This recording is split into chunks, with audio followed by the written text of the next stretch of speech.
Hi, PK. Welcome to Radio City Freedom. Thank you for having me. Great. So, congratulations on your latest release. It's Thank you. actually very, very well received. I mean, we've been hearing it on loop. Squeaky Clean. So, talk us through the concept of Squeaky Clean. How did that kind of come about? So, Squeaky Clean was the last song that I wanted to put out last year, where I basically wanted to I wanted a clean slate, when I was coming into the next year. And a lot of things had happened in my life. And also, I noticed parallelly, I felt like everyone was just living the same life in different ways. And everyone just seemed to have a lot of chaos and a lot of just mess in their lives. And there was this desire for everyone to just do like a spring cleaning on their stories. I felt like everyone just wanted to start over or like get rid of some baggage, or people were going to therapy and dealing with old baggage. And it was a thing. And so when I wrote Squeaky Clean, it was a very mellow, just back to my childhood. I want to revisit where it all began kind of concept, where everything about that song is squeaky clean, like the way I look, the concept, everything about even the sound is just very mellow and very sweet. And it's just my way of saying whatever has happened, whatever's in the past is in the past, and I'm starting fresh from here on. So Squeaky Clean was literally like the last mellow song, or that sound, particular sound that I probably would ever put out ever again, because it was like my little full stop for a lot of things that had ended at the time for me. Right. Okay. So now let's talk about how you produce this song, because again, like you mentioned, that it's the mellow vibe of the song, which obviously goes well with the entire thought process behind the song. Just Yeah, talk us through the production process of it, because it's slightly different from the sound that you've actually put out in the past. that's so true. I think Eddie, when he Jonathan Edward, who produces most of my music, I think when he and I work together, we so far have always made the song to the story. And the story here was a very mellow, sweet vibe. Like the emotion behind it was kind of pure. So when he produced this track, when he laid down the music for it, everything was just very mellow and sweet. So he sent me the music. I wrote the lyrics. But right before all of that was the story. And he's a very, very close friend of mine. He's like my big brother. So he always knows everything that's going on in my life. And he said, you know what? I think this is a sound you need right now. And it was so true. I said, yeah, that's true. So I wrote this song to this track that he produced. And it came about so well. I think when you work with people that know you so intimately, know what season you're in, it helps with the music making process and with the production, because a producer can sometimes get a sound wrong when he doesn't know the story or she doesn't know the story. But Eddie knows me so well. He got the story and the sound and the instrumentation and everything just down pat. And then after that, I got in touch with a friend of mine in Bombay who I really wanted to work on the production, the mastering of the song. And he was busy at the time, so he put me in touch with somebody I'd never worked with before. His name is Dronacharya. And he was phenomenal to work with. He just got the sound down. Like I had two conversations with him, and in a week he just got that mastering and that mixing down so beautifully. So it was good. It was a nice team to work with on the production side for sure this time. Lovely. Let's talk about the music video. It's Yeah. quirky. It's again squeaky clean. Yeah. It has elements from your childhood. Mm. It has your best friend. Yeah. So there are multiple There's things. Let's just a talk lot about that. going on there. Yes, yes. um so a song like this, but like I've been saying, was about the story, about the season of my life that I was in at the time. And if anyone that knows me knows that my life has just been a lot of chaotic stories.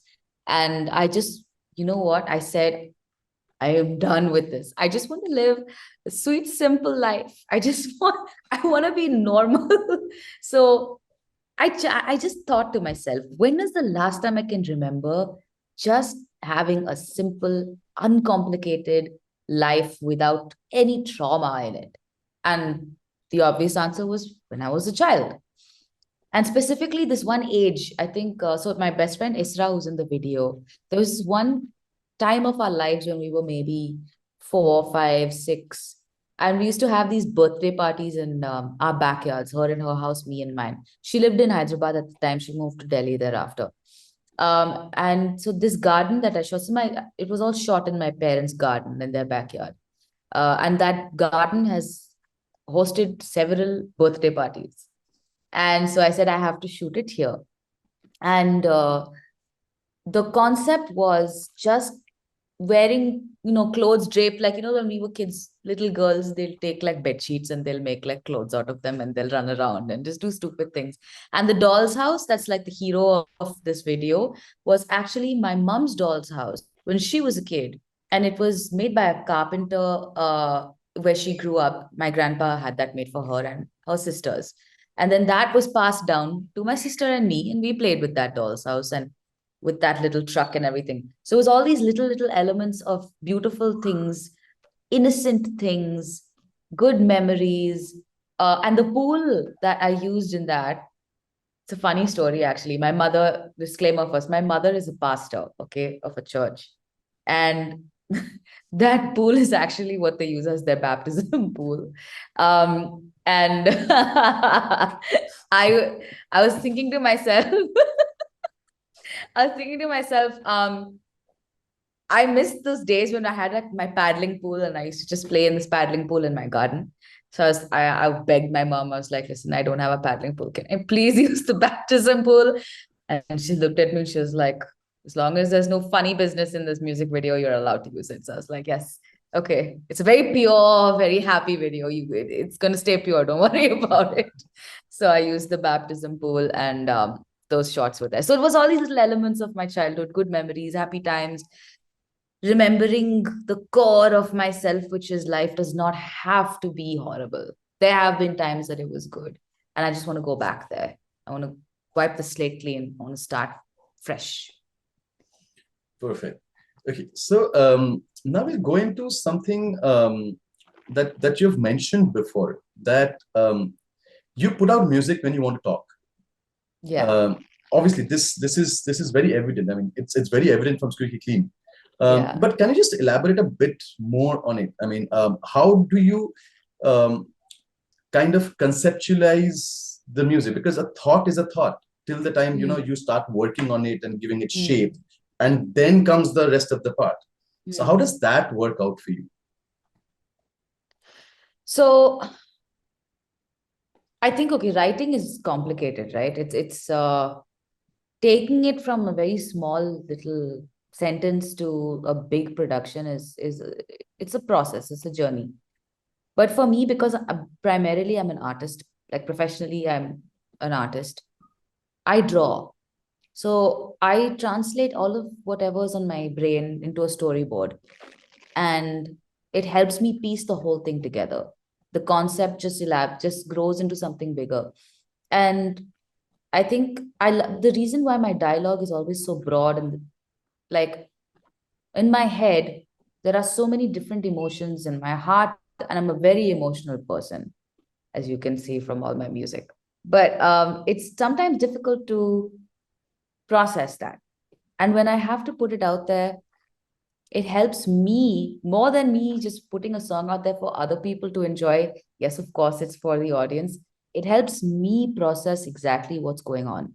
Like with Good Old Fashioned in Love, with You Don't Have to, with Sunshine on the Street, and now it's Squeaky Clean. All of these songs grew from very complex emotions and very difficult seasons of my life. And for me to just simplify it, package it in a little box and put it out there into the world, it helps me cope. So yeah, that's what Squeaky Clean also was like. And then conceptualizing it and then building the story with a video, with artwork. I did an NFT, I did t-shirts for merchandise when I was playing these festivals. It just, every bit of emotion is put into one little compartment, whether it's a video, okay, here's that's part of the story. Here's the other part of the story, which is this artwork that I have on my t-shirt. Here's the other half of the story that was my NFT. Here's the other half of the story that's this one particular lyric in the song. And I just release all of it and I just put it out there, and it's not eating me up anymore inside. Radio City.